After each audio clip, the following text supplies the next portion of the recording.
Hi കൂട്ടുകാരെ, പുതിയൊരു വീഡിയോയിലേക്ക് എല്ലാവർക്കും സ്വാഗതം. അങ്ങനെ ശില്പയ്ക്ക് കീർത്തി ഫോൺ ചെയ്തിരിക്കുകയാണ് കേട്ടോ. എന്നിട്ട് ശില്പയോട് ചോദിക്കുകയാണ്, അല്ല ചേച്ചി, ചേച്ചിയുടെ വരൻ ആരാണ് ചേച്ചി? എനിക്ക് എന്താ ഫോട്ടോ അയച്ചിരാത്ത? ഒന്ന് ഫോട്ടോ അയച്ചൊന്നൂടെ?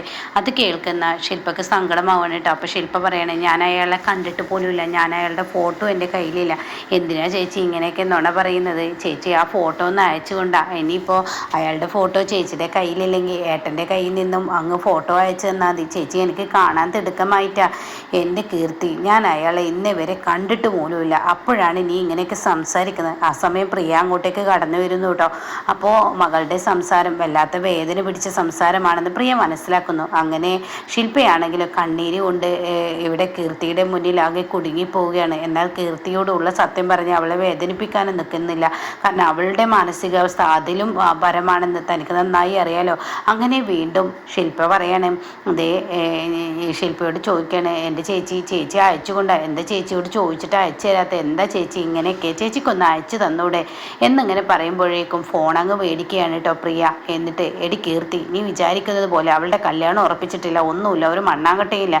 നിൻ്റെ അച്ഛൻ വൈരാഗ്യത്തിന് വേണ്ടി ഒരു രണ്ടാം കെട്ടുകാരനെ എൻ്റെ മോളുടെ മുന്നിലോട്ട് കൊണ്ടുവന്നിരിക്കുകയാണ്. അയാൾ ആരാണെന്ന് അറിയോ? ഇന്ന് അമ്പലത്തിൽ പോയപ്പോൾ എന്നോട് പറഞ്ഞതാണ്. അയാളുടെ ആദ്യത്തെ ഭാര്യയെ ചവിട്ടിക്കൂട്ടി കൊന്നതിന് ശേഷം അയാൾക്ക് ചപ്പാത്തി കമ്പനി യാത്രയ്ക്ക് ജയിലിൽ പണി എന്നൊക്കെ പറഞ്ഞ ആളുകൾ പരിഹസിച്ച് ചിരിക്കുകയാണ് ചെയ്തത്.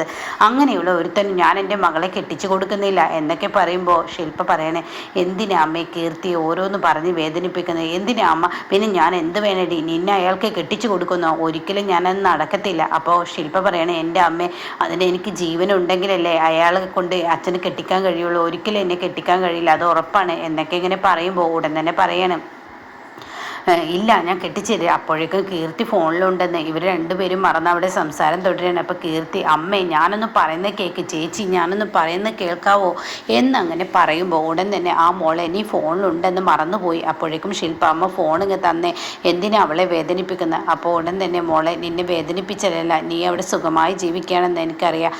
നിനക്ക് നല്ലൊരു ജീവിതം നിൻ്റെ ചേച്ചി ഉണ്ടാക്കിയപ്പോൾ നിൻ്റെ ചേച്ചിക്ക് ഒരു ദുഷ്ടനെ പിടിച്ച് കെട്ടിച്ചു കൊടുക്കാനാണ് നിൻ്റെ അച്ഛൻ ചെയ്യുന്ന പരിപാടി. എന്തായാലും ഈ അമ്മ അതിനെ അനുവദിക്കില്ല. ആ സങ്കടം കൊണ്ട് പറഞ്ഞതാട്ടോ, ഇവിടെ ഒരു കുഴപ്പമില്ല, മോള് വിഷമിക്കൊന്നും വേണ്ട എന്ന് പറയുമ്പോൾ ഇവിടെ കീർത്തിക്ക് വിഷമാവുന്നു കേട്ടോ.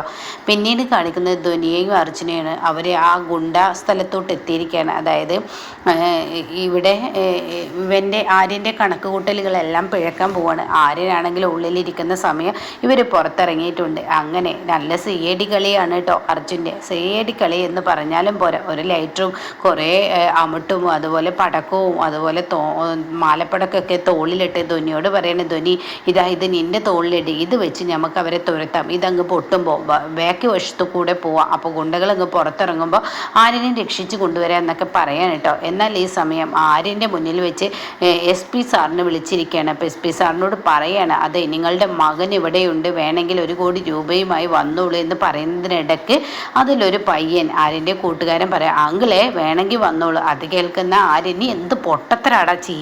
അയ്യോ ഞാനത് മറന്നു, ഫോൺ കട്ട് ചെയ്യ് എന്ന് ആര്യം പറയുന്നുണ്ട് കേട്ടോ. അങ്ങനെ ഫോൺ കട്ട് ചെയ്യുകയാണ് കേട്ടോ.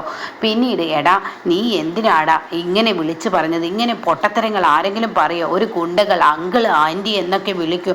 അയ്യോ അതെനിക്ക് പെട്ടെന്ന് അങ്ങനെ പോയതാണ്. ഇനിയിപ്പോൾ അവർ വരുമ്പോൾ പോലീസിനെയും കൊണ്ടുവരൂ, എൻ്റെ അച്ഛനെയും അമ്മയെ കാണണമെന്നുണ്ട്, അവരുടെ ഏക മകനാണ് എന്നൊക്കെ പറയുമ്പോൾ ആര്യം പറയണേ, എടാ നീ ഒന്ന് മിണ്ടാതിരിക്കുന്നു, നിൻ്റെ ഡാഡി മമ്മി എന്നൊക്കെ പറഞ്ഞിട്ട് ഇപ്പോൾ എന്നിട്ട് ബുദ്ധിമുട്ടിക്കുന്നു, ഇപ്പോൾ അതല്ല വേണ്ട, നീ ഒന്ന് മിണ്ടാതിരിക്കുമെന്ന് പറഞ്ഞു ഒച്ചയെടുക്കുകയാണ് കേട്ടോ. ഈ സമയം ഈ വാക്കുകളെല്ലാം കേൾക്കുമ്പോൾ തൻ്റെ മനസ്സിന് വലിയ വേദന തന്നെയാവുകയാണ് ഇവിടെ ആര്യൻ കേട്ടോ. ആര്യം പറയണേ, എടാ നിങ്ങൾ 3 പേരും ചേർന്ന് എൻ്റെ ഈ കളിയൊക്കെ പൊളിക്കോ? എടാ പോലീസ് എങ്ങാനും വരുമോ എന്നൊക്കെ പറയുമ്പോൾ ഇവിടെ അർജുനാണെങ്കിലോ ലൈറ്റർ കത്തിക്കുകയാണ്. ധ്വനിയുടെ കഴുത്തിൽ മാലപ്പടക്കം ഇട്ട് കൊടുത്തിട്ടുണ്ട്. എന്നിട്ട് ഒരു സിഗരറ്റ്, അത് മോഹൻലാൽ കാണിച്ച പോലെയൊക്കെ കാണിക്കാനാണ്. ഇനി എൻ്റെ വായിൽ ഞാൻ ഈ സിഗരറ്റ് വെക്കുമ്പോൾ നീ എനിക്ക് കത്തിച്ചു കൊണ്ടാ, എന്നിട്ട് മാലപ്പടക്കം അങ്ങ് പൊട്ടിക്കുക, അതാണ് നല്ലത് എന്ന് പറയുമ്പോൾ ഉടൻ തന്നെ സിഗരറ്റ് വലിച്ച് ശീലമില്ലാത്തത് കൊണ്ട് തന്നെ തൻ്റെ വായിലോട്ട് ആ സാധനം അങ്ങ് വെച്ച് കത്തിച്ചപ്പോഴേക്കും അർജുന് നിൽക്കാത്ത ചുമയാണ് കേട്ടോ. അപ്പോഴേക്കും ധ്വനി മണ്ടക്കിട്ട് കൊട്ടിക്കൊടുക്കുകയാണ്.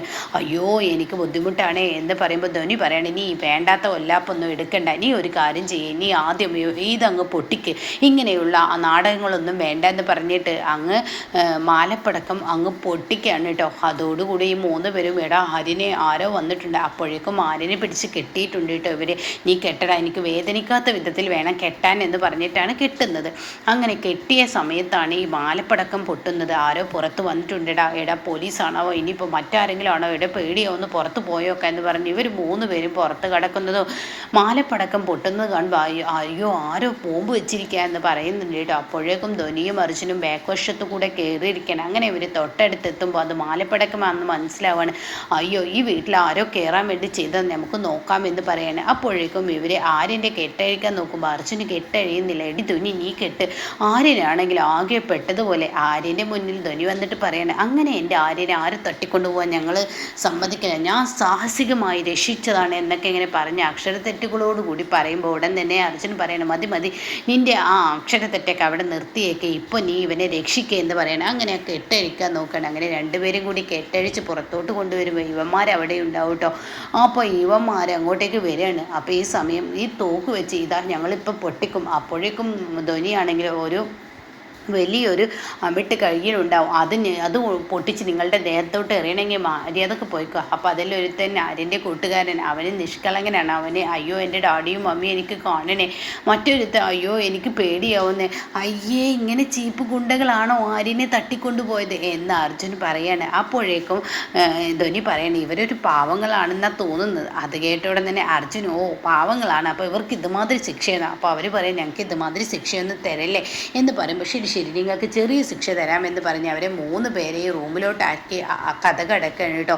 ഇതോടുകൂടി ഈ കഥ കിടക്കുന്നതിനോടുകൂടി ആര്യനാകെ പെട്ടു. ഈശ്വര ഇവളെ കണ്ടുമുട്ടിയതെന്ന് എൻ്റെ കഷ്ടകാലമായല്ലോ എന്നുള്ള ലെവലിൽ ആര്യം നിൽക്കുകയാണ്. എങ്ങനെയുണ്ട് ആര്യ എൻ്റെ സാഹസികമായ നിന്നെ ഈ രക്ഷപ്പെടുത്തൽ, ഓഹോഹോ നല്ലത് എന്ന് പറയണം. അപ്പോഴേക്കും അർജുൻ പോലീസിന് വിളിച്ച് വിവരങ്ങൾ പറഞ്ഞിരിക്കണം, ഇനി നമുക്ക് രക്ഷപ്പെടാം, അപ്പോഴേക്കും ഇവിടെ പോലീസ് എത്തിക്കോളും എന്ന് പറയുമ്പോൾ ആര്യനാണെങ്കിൽ അയ്യോ അവന്മാർ പറയുമല്ലോ എൻ്റെ ഡാഡിയോട് ഞാനാണ് ഈ പണത്തിന് വേണ്ടിയാണ് ഈ ഗുണ്ടായിസം നടത്തിയെന്ന് അവന്മാർ പറയല്ലോ എന്ന് പറയണേ.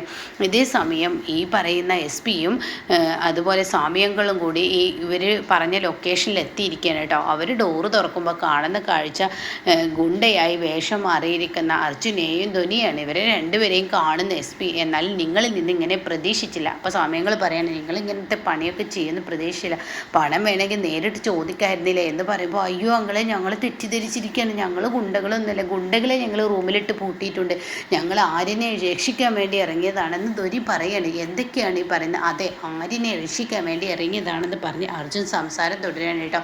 അപ്പോൾ ഇപ്പുറം ശില്പയെ ഇവിടെ ചൈത്രയെ കാണിക്കുന്നുണ്ട്. ചൈത്ര തൻ്റെ ഗുണ്ടകളെ ഏർപ്പാടാക്കിയിരിക്കുകയാണ്. തൊട്ടടുത്ത് ചൈത്ര നിൽക്കുന്നുണ്ട്.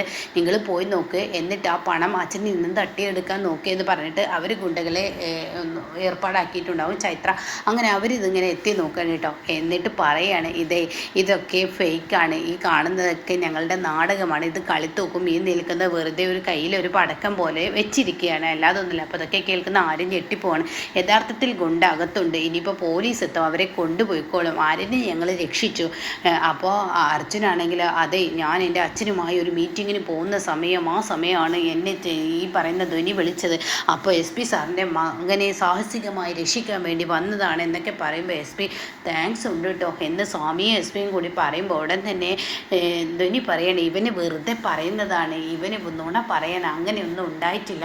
അത് കേൾക്കുന്ന അർജുൻ അയ്യോ ഇവർ എൻ്റെ നാടകമൊക്കെ പൊളിക്കുമല്ലോ എന്ന പേടിയോടുകൂടി അർജുൻ നിൽക്കുമ്പോൾ ഉടൻ തന്നെ അയ്യോ ഇവള് വെറുതെ പറയാം, അല്ലല്ല ഇവൻ എല്ലാവരും കാണുമ്പോൾ ഇവൻ വലിയ കോടീശ്വരനായെന്നാണ് ഇവൻ പറയുക, ഇവൻ കോടീശ്വരനെന്നല്ല. അപ്പോഴേക്കും സമയങ്ങൾ പറയാം അപ്പം നിൻ്റെ ഈ ഭാരത് ഗ്രൂപ്പ് എന്ന് പറയുന്ന അതൊക്കെ അപ്പോഴേക്കും SP-യും ചോദിക്കുകയാണ് കേട്ടോ. അപ്പോൾ അത് കേട്ടോണ്ട് തന്നെ ഇത് സത്യത്തിൽ ഇവൻ്റെ കൂട്ടുകാരൻ ഭരത്തിൻ്റെയാണ് ഈ ഒരു ട്രാവൽസ്, എന്നാൽ ഇവനാണെങ്കിൽ അത് മാറ്റി ഭരത്താക്കി മാറ്റി ഇവൻ്റെ പേരിലാണ് ട്രാവൽസ് ആക്കുന്നത് പോലെ ആക്കി. ഇവനൊരു കോടീശ്വരനല്ല, ഒരു മണ്ണാങ്കട്ടയല്ല, അവൻ്റെ ഈ കൂട്ടുകാരൻ്റെ കടയിൽ ചെറിയൊരു മെക്കാനിക്കാണെന്ന് പറയാൻ കേട്ടോ. അത് കേൾക്കുന്ന ഇവരെല്ലാവരും ചിരിക്കണം. അങ്ങനെ SP പറയാണ് എന്തായാലും ഇത് നല്ല രസമുള്ള ഒരു തമാശയായിരിക്കുന്നു, ഇങ്ങനെയുള്ള പരോപകാരിയായ ആർക്കും ഒരു ബുദ്ധിമുട്ടില്ലാത്ത തള്ളക്കെ തള്ളുന്നത് നല്ലതാണ്. ഇതൊക്കെ കേട്ടോ ആര്യനാകെ കഷ്ടപ്പെട്ട് നിൽക്കുകയാണ് കേട്ടോ. അങ്ങനെ ആര്യനാണെങ്കിലോ ഈശ്വര ഇപ്പോൾ പോലീസ് എത്തും, എൻ്റെ കൂട്ടുകാരന്മാർക്ക് 2 ഇടി കിട്ടിയാൽ അവർ സത്യവും വിളിച്ചു പറയും, ഇവറ്റകളെ കൊണ്ട് തോറ്റുപോയല്ലോ എൻ്റെ ദേഷ്യത്തിൽ ആരും നിൽക്കുമ്പോഴാണ്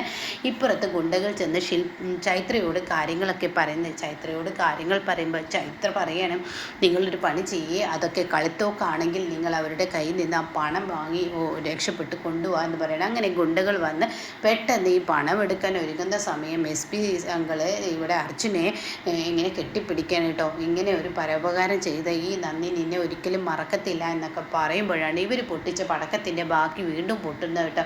അതോടുകൂടി ഈ ഗുണ്ടകൾ പണം കൊണ്ടുപോകുന്നതിനോടുകൂടി ആകെ പൊട്ടുന്നതിനോടുകൂടി അവരാകെ അലറുകയാണ്. എന്നാൽ ആ സമയം അർജുൻ ഇവരെ കാണുകയാണ്. പിന്നീട് തൻ്റെ കഴുത്തോക്ക് വെച്ച് ഒരാളെ പിടിക്കുകയാണ്. അപ്പോഴേക്കും എല്ലാവരും നോക്കി നിൽക്കുകയാണ്. ഇതേ സമയം എൻ്റെ പണം എടുക്കാൻ ഇതാ വേറെയും ഗുണ്ടകൾ വന്നിരിക്കുന്നു, ഇവിടെ ഗുണ്ടകളെ കൊണ്ട് ഗുണ്ടകളാണല്ലോ എന്ന് അർജുൻ പറയണം. അപ്പോഴേക്കും ധ്വനി അതിൽ ഇടപെടുകയാണ്. അങ്ങനെ ആര്യനാണെങ്കിലും ഇതേതാ ഗുണ്ടകൾ, ഇവരുടെ സത്യാവസ്ഥ ഇപ്പോൾ പുറത്ത് വന്നേ പറ്റത്തുള്ളൂ എന്ന് പറയണേ. അങ്ങനെ അവർ തമ്മിൽ വഴക്കാവുകയാണ്, പിന്നീട് ചെണ്ടാകുകയാണ്. അങ്ങനെ ആര്യൻ്റെയും അർജുൻ്റെയും ഇടപെടൽ കൊണ്ട് തന്നെ അവരെ ഒരു മുക്കിലാക്കി ഇടുകയാണ് കേട്ടോ. ധനിയുടെയും അടിയുണ്ട്. അങ്ങനെ ഈ സമയം പറയണേ, എന്തായാലും ഇപ്പോൾ പോലീസ് എത്തുമല്ലോ, യുവന്മാരൊക്കെ ആരാണെന്ന് പറയാൻ പറ്റും, അകത്ത് വേറെയുണ്ട് പുറത്ത് വേറെയുണ്ട്, രണ്ടാളെയും പോലീസിന് പിടിച്ചു കൊടുക്കുക. അപ്പോൾ ആര്യനാകെ ടെൻഷനിൽ നിൽക്കുകയാണ്. ചൈത്രയാണെങ്കിലോ അവിടെ നിന്ന് ഓടി രക്ഷപ്പെടുകയും ചെയ്യുകയാണ് കേട്ടോ. എന്നാൽ ഈ സമയം ശില്പയാണ് കാണിക്കുന്നത്. തൻ്റെ അമ്മ പറയാണ്, ഈ പുളിയറമ്പിനെ കൊണ്ട് വല്ലാത്തൊരു കഷ്ടമാണല്ലോ, ഇവർ അകത്ത് കയറുന്നത് വലിയ കഷ്ടമാണ്, ഇപ്പോൾ അകത്തോട്ടും കയറ്റി തുടങ്ങും, ഇനിയിപ്പോൾ വിറകെടുക്കാനും പറ്റുന്നില്ല എന്നൊക്കെ പറയുമ്പോൾ അമ്മ അങ്ങ് കത്തിച്ച് കളയണം, അതാണ് ചെയ്യേണ്ടത് എന്ന് പറയാനായിട്ട്. അങ്ങനെ ഇത്രയൊക്കെ ചെയ്യണം അവറ്റങ്ങളോട് എന്ന് പറയുമ്പോൾ ചെയ്യേണ്ടത് ചെയ്യണം. അതെ, ഞാൻ അവൻ്റെ കാര്യമാണ് പറഞ്ഞത്, അവനെ അകത്ത് കയറുകയാണെങ്കിൽ കത്തിക്കും, ഇപ്പോൾ അവനെ കൊണ്ട് ശല്യമായി. അച്ഛൻ എൻ്റെ നമ്പർ കൊടുത്തത് കൊണ്ട് തന്നെ അവൻ എനിക്ക് വിളിച്ചതിന് മുകളിലൂടെ വിളിച്ചും കൊണ്ടിരിക്കുകയാണ്, അവനാണെന്ന് അറിഞ്ഞിട്ട് ഞാൻ ഫോൺ എടുക്കാതിരിക്കുക. അപ്പോൾ ഇത് ഗോപൻ കേൾക്കുകയാണ് കേട്ടോ. അയാൾ പുറത്തോട്ട് വരികയാണ്, ശില്പയുടെ അച്ഛൻ. എന്നിട്ട് പറയുകയാണ്, എടി അവൻ നിന്നെ കാണാൻ വന്നിട്ടുണ്ട്, അതുകൊണ്ട് നീ ഉമ്മറത്തോട്ട് ചെല്ലുമെന്ന് പറയുമ്പോൾ ഇല്ല ഞാൻ പോകത്തില്ല, അങ്ങനെ ആര് പറഞ്ഞാലും ഞാൻ പോകത്തില്ല, ഞാൻ പറഞ്ഞല്ലോ എൻ്റെ ശവത്തിൽ ചവിട്ടിയായിരിക്കും അച്ഛൻ എൻ്റെ കല്യാണം നടത്തുന്നതെന്ന് പറയുമ്പോൾ ഓഹോ നീ പോകത്തില്ല, എന്നെ ആളുകൾക്ക് മുന്നിൽ നാണം കെടുത്തു. അപ്പോൾ ഉടൻ തന്നെ പ്രിയ വന്നിട്ട് ചോദിക്കുക, എന്തിനാ ഗോപേട്ട എൻ്റെ മകളെ ഇങ്ങനെ കഷ്ടപ്പെടുത്തുന്നത്, അവൾക്ക് ഇഷ്ടമില്ലാത്തൊരു ബന്ധം, നിങ്ങൾക്ക് എന്തിനാ ഇത്ര ധൃതി, എന്ത് യോഗ്യതയാണ് അയാൾ കണ്ടത്, എൻ്റെ യോഗ്യത ഈ നിൽക്കുന്ന നിൻ്റെ മകൾക്ക് അവനെ ഇഷ്ടമില്ല എന്നുള്ള യോഗ്യത തന്നെ, അതുകൊണ്ടാണ് ഞാൻ ഈ വിവാഹം നടത്താൻ ഒരുങ്ങുന്നതെന്ന് പറയുമ്പോൾ ഉടൻ തന്നെ ശില്പ ഓഹോ അപ്പോൾ എനിക്ക് തകർച്ചയുണ്ടാകുന്നതാണല്ലേ അച്ഛൻ്റെ ഇഷ്ടം, എന്നാൽ ഞാൻ അയാളെ കാണാൻ പോയില്ലെങ്കിൽ നിൻ്റെ അമ്മയുടെ കഴുത്ത് ഞെരുക്കി ഞാൻ കൊന്നോളാം എന്ന് പറഞ്ഞിട്ട് പ്രിയയെ ഗോപൻ ഇട്ട് ഉപദ്രവിക്കുകയാണ് കേട്ടോ. അപ്പോൾ ഇങ്ങനെയൊക്കെയുള്ള ഒരു എപ്പിസോഡാണ് വന്നിരിക്കുന്നത്.